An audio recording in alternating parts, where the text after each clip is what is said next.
We're back with Carl Lewis.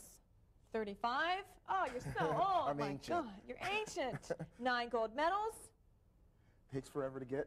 And you look like you're in great enough shape to compete in Sydney. Oh my God.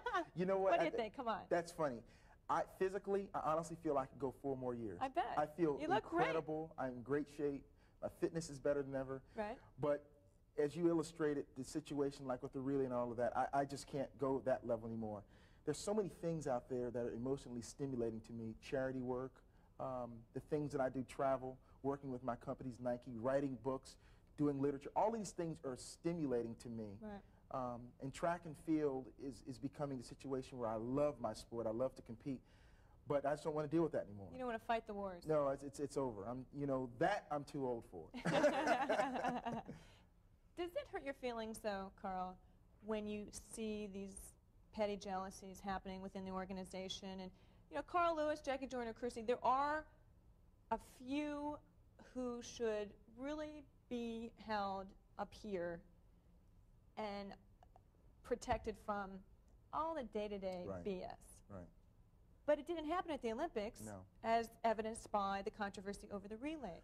Does that hurt you? It hurts me, and Jackie's the same way. Here, Jackie and I are probably considered the 2 greatest athletes in track and field, or one of, but without question, we've achieved more notoriety and attention than any other athletes in track and field history. But then we have to deal with this thing. You know, Jackie and I specifically talked about that this summer, and it's very frustrating because she's going to go to basketball and be, you know, heralded, and just everyone's going to just see how wonderful she really is. And then I'm going to go into other things and do my thing. But instead, in track and field, says, see there, it's about time we got rid of them. But here's a sport where if you look at Jackie Joyner and myself, in terms of just being noticed, we're probably in the top 10 of athletes in America, people who know our name, know who we are, and worldwide, higher than that. But track and field isn't even in the top 30 in the most popular sports in America. But something's wrong with us, and they've got a perfect organization. Why is that? What's wrong with track and field? What needs to be corrected? Well, first of all, the leadership has a big problem. They feel that there is a group of track and field fans out there that they need to market their sport to, instead of figuring they have to market their sport to people that also want to watch basketball, baseball, hockey, football, these other sports. They don't have the expertise or the knowledge to articulate how important and what track and field can mean to people. Get out to young kids and say, look, it's a great sport to run, it's healthy, it's good for you, it's nonviolent, you can do so many different events, you can have any type of body type and be successful. That's what we have. But instead we have people that argue over the relay. The sport has no vision to make itself larger as a sport. The vision is to make this person known so they can be happy, or that person known. And then in amateurism, control is a very important aspect of it. You know, when you're an amateur, they control you because they take you where you have to go, they pay for your places, everything. But when you're a professional, you have independence. They couldn't control me because I'm an independent, I'm a professional, and financially stable. Let's move on, talk a little bit about Michael Johnson, because there seemed to be a lot of tension between you two leading up to the games, at the games. He kept saying, you know, it's his territory now, not Carl's anymore. I mean, what's going on between you two? Well, that's something here again I talk about in the book because I really don't understand it either. Track and field has 17 events or so. They're adding them every day. And there's room for 17 incredible #1 athletes. So I don't know what Michael wants anyone to do. Is there a ceremonial gold baton that we say, now it's your turn, and he turns away and I hand him a fast? I don't know. But what was his famous saying at that point? He was ready to take over. He's ready to pass the torch. I'm like saying, excuse me, but the only torch I've dealt with was the Olympic torch, and a lot of people handle that thing.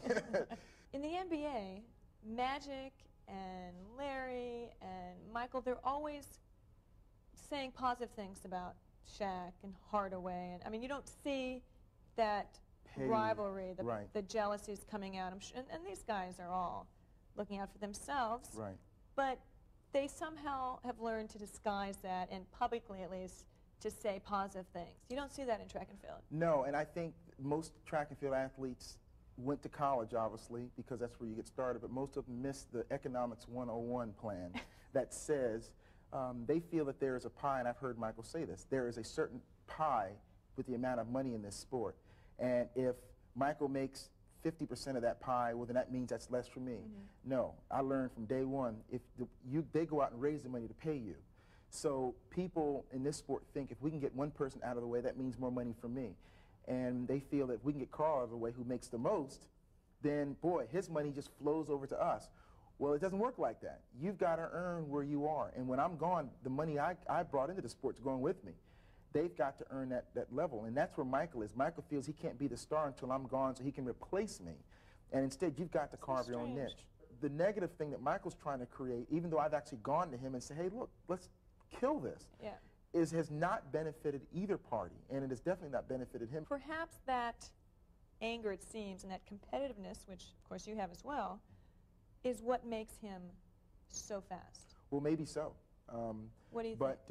What does make him so fast, in your opinion? A lot of things. Some of the things I know I don't know. But oh, what's that mean?